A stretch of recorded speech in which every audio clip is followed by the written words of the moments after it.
The Kid Who Would Be King.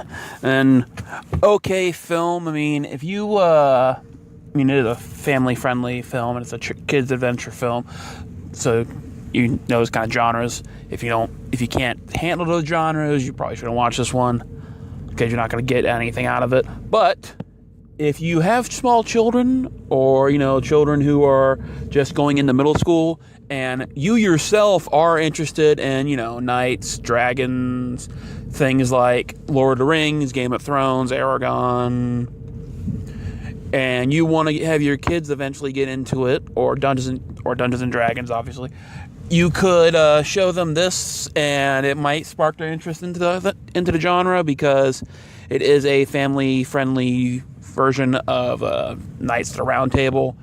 And to go further into the review, if you do not know the King Arthur's legend by now, it has been around since, night time, the Knights of the Round Table time, like BC, like 1 BC. If you haven't caught up by now, you don't deserve a spoiler review. The villain of the movie, Morgana, is a complete ham and cheese fest. Most villains in kids' movies are. I mean, hell, look at the most famous one ever, Voldemort. Couldn't even beat a child who was a high school dropout. So he didn't know anything about complete magic. And this guy is supposed to be the greatest wizard ever, and he got beat by a high schooler who didn't even graduate because he spent his senior year out trying other things, and every year of school he was so busy doing other things that he didn't even take his exams because, hey, we don't need to, because Dumbledore says so. So how does anybody know he actually knows what he's doing? So yeah, kids' movies villains are designed not to be that great. Even in shows like the Power Rangers, none of the villains are like super evil and that kind of stuff. Her lines are a bit cheesy, the way she moves. Kind of reminded me of like a more cheesy version of Enchantress from Suicide Squad. The kid that played Merlin was funny at times. Sometimes, like, if he didn't get the some of the cheesier ends, he was like, felt he probably was the best of the whole thing. I felt the movie's ending, like the last little battle thing, like most fantasy movies have, like, Helm's Deep, for Frodo, and Lord of the Rings type movie, those battles. This film had that with all the kids, and I felt it wasn't necessary. They could have honestly ended the film with the kid apologizing to his mother and proving to her that it was all real. And to me, it would have been just as fine. What do I give the film? I would personally give the film like maybe a C+, because it does have the cheesiness in it. Would I watch it again? Maybe if there was nothing else on. Black Friday, maybe if it was like $4 or under, or I found it at Goodwill. Would I tell others to watch it? Maybe if it's on, but you don't have to go looking for it. If it comes on, then yeah, sure. If you like the night stuff, like,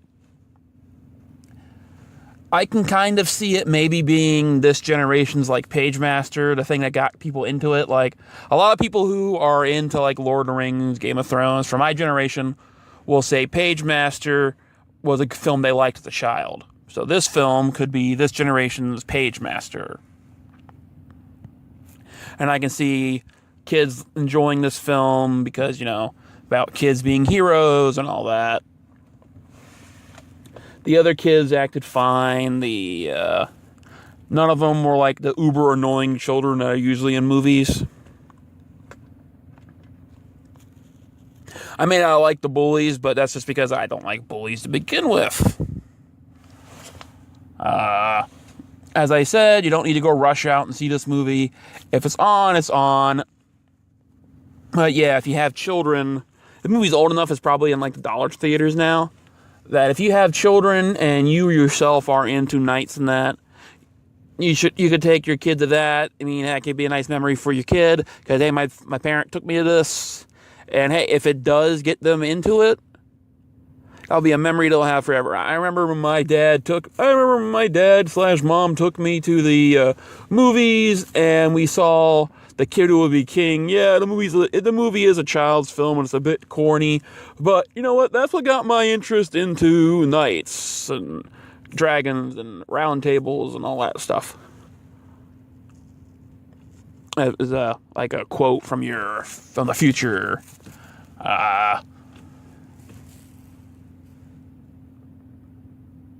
Have a good one. If you've seen the movie, tell me what you thought in the comments below. If you haven't seen it, does it make you want to? Have a good one, I guess. Whoops.